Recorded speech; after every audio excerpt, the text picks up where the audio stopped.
కాంగ్రెస్ పార్టీకి అధికార భిక్ష పెట్టిందే టీఆర్ఎస్ అని బీఆర్ఎస్ ఎమ్మెల్యే హరీష్ రావు చెప్పారు. హరీష్ వ్యాఖ్యలకు కౌంటర్ ఇచ్చారు మంత్రి శ్రీధర్ బాబు.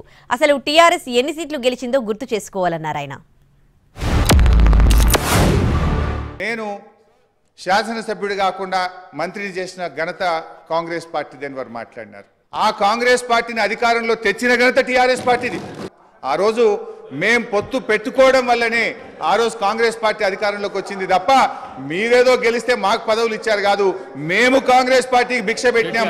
మేము కాంగ్రెస్ పార్టీని అధికారంలో తేవడానికి ఆ రోజు సహకరించమనే విషయాన్ని గుర్తు చేస్తా ఉన్నాం. కానీ పదే పదే మళ్ళా 50 సంవత్సరాలకు అంతపూర్వకం పెద్దల హరీష్ రావు గారు చెప్పారు, మేం చేయబట్టి కాంగ్రెస్ పార్టీ అధికారంలోకి వచ్చిందని. మేము 91 మంది ఉన్నాము, 95 మేము ఉన్నాము. మీరు ఉన్నది ఎంతమంది? దాని తర్వాత ఎన్ని సీట్లు మీరు నిలబడ్డారు, ఎంతమంది గెలిచారు? దాని తదుపరి జరిగిన 2000 ఎన్నికల్లో ఎంతమంది మీరు నిలబడ్డారు, ఎంతమంది గెలిచారు?